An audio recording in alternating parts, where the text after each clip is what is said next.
Appeal करें कि भाई हमारे जो 3 लॉज जो हमसे जो सिर्फ और सिर्फ कुछ एक राज्यों में जो है उन्होंने उसको लेकर जो है आपत्ति जताई थी, मुझे लगता है।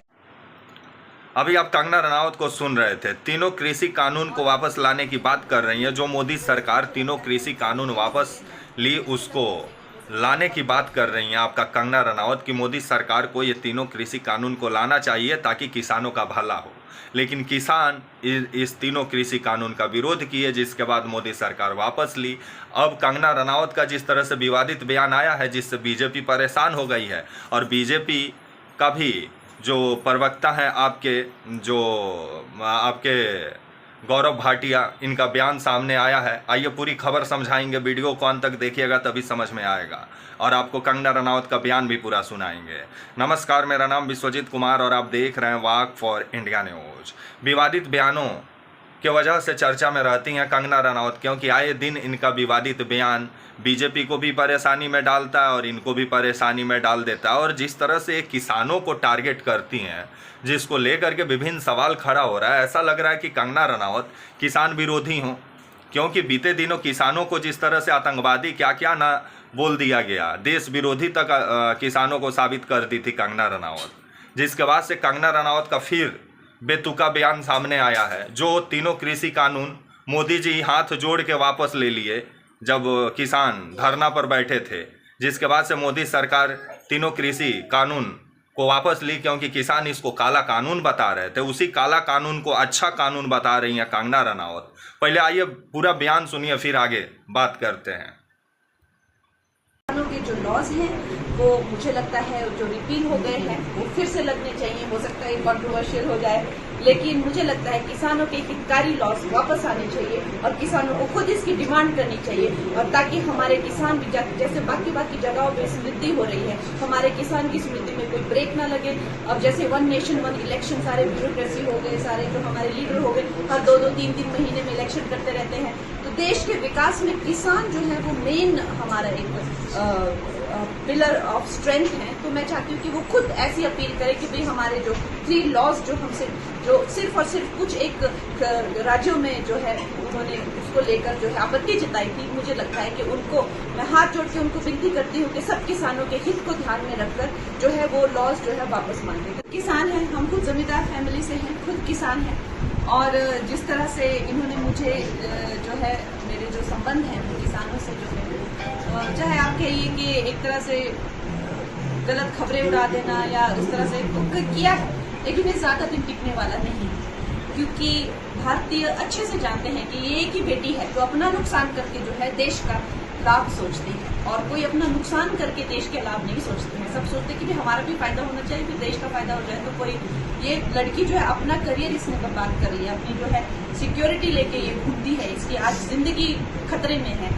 आज ये देश के लिए बोलती है, देश की बेटियों के लिए और देश की जो है वो सुरक्षा के लिए, टुकड़े न हो टुकड़े गैंग के खिलाफ मैं अकेली खड़ी हुई हूँ।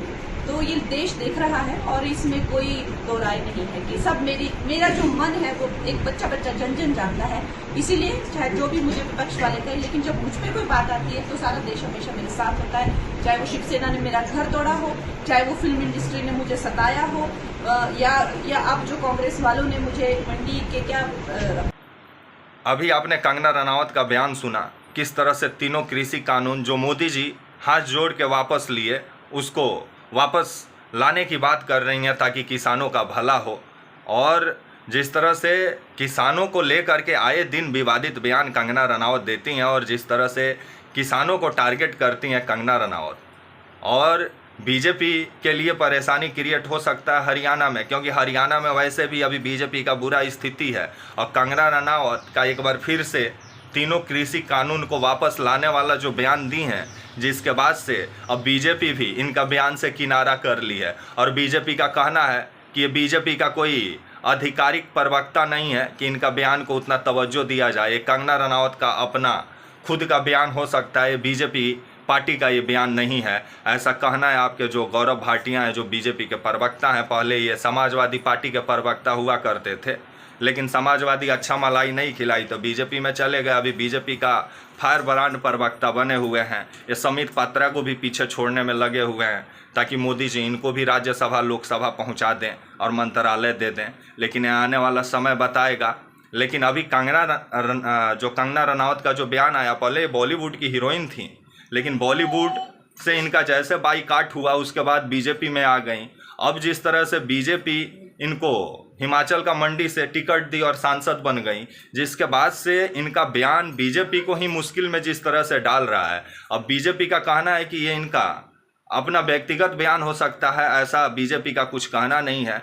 और जो कंगना रनावत बोल रही हैं, ये सब बयान से कंगना रनावत को बचना चाहिए। बीजेपी उल्टे नसीहत दे रही है। ऐसा लग रहा है कि बीजेपी के लिए अब कंगना रनावत मुसीबत बन गई हो, क्योंकि कंगना रनावत खास करके किसानों को जिस तरह से टारगेट कर रही हैं, तो हरियाणा में इसका खमियाजा बीजेपी को तो भुगतना ही पड़ेगा। और जो किसानों के साथ बीजेपी की है, और जिस तरह से हरियाणा में युवाओं का पलायन का मुद्दा सबसे बड़ा मुद्दा है, और आपका जो हरियाणा में जो विकास के नाम पे पेपर लीक सबसे बड़ा, विकास कम हुआ और आपका पेपर लीक बीजेपी के शासन में हरियाणा में सबसे ज़्यादा हुआ है, जिसको लेकर के युवाओं में नाराजगी है। महिला पहलवान का नाराजगी ऑलरेडी हरियाणा में बीजेपी को उठाना पड़ेगा।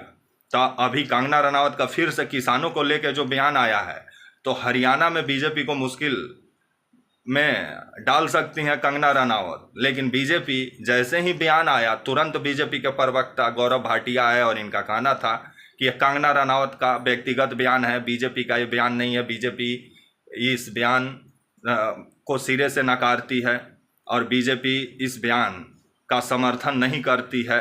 लेकिन कंगना रनावत हैं कि बेतुका बयान देने में लगी हुई हैं।